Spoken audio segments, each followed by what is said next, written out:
horas de sono já é considerado restrição de sono.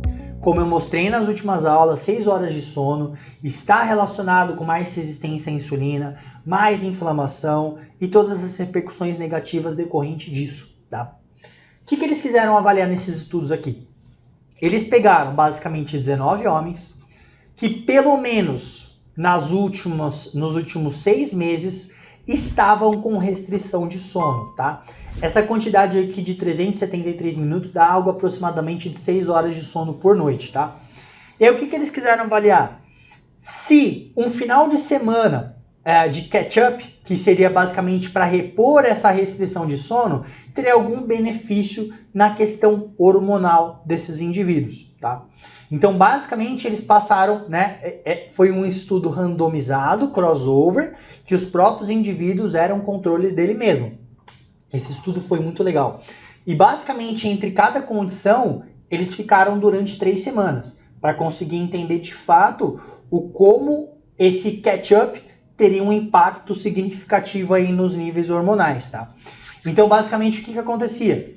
Primeira condição é que eles mantinham essas 6 horas também de sono no final de semana, né? Então eles mantinham 6 horas de sono na semana, final de semana também mantinham 6 horas, ficavam 3 semanas, tinha basicamente aí esse washout, e aí fazia o quê? De novo, 6 horas durante a semana, só que no final de semana eles ficavam 10 horas dormindo, né? Então sexta, sábado e domingo, 10 horas dormindo, tá? Então no caso, de sexta para sábado, de sábado para domingo e de domingo para segunda, certo?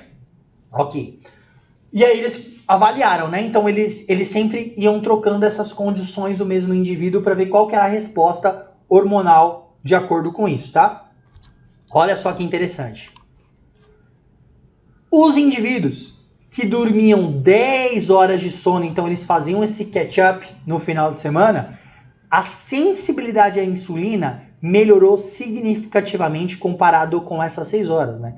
Então, é o típico caso que o paciente não consegue, simplesmente não tem como ele dormir 8 horas por noite, não tem como dormir 9 horas por noite, porque ele tem vários problemas, ele tem trabalho, ele tem que estudar, ele tem que cuidar de filho e por aí vai, né? Então, uma simples estratégia que pode ser interessante é ele dormir mais, às vezes não consegue 10 horas, mas que ele consiga dormir 8 horas, 9 horas, já vai ser interessante aí para que a gente consiga melhorar esse perfil hormonal do paciente e, consequentemente, ajudar ele no resultado e ter mais adesão também ao planejamento, tá? Então, 10 horas foi muito significativo pensando em melhora da sensibilidade à insulina, por mais que na semana ele dormisse 6 horas por noite, tá?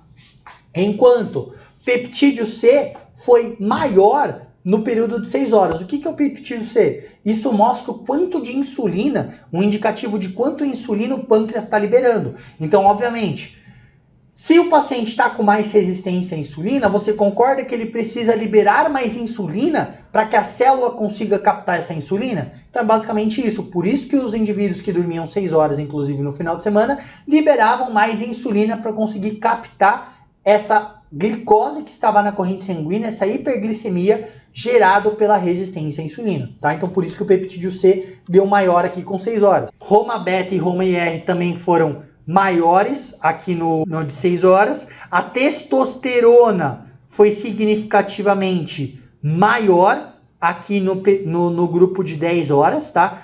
Então eles tinham uma maior produção, né?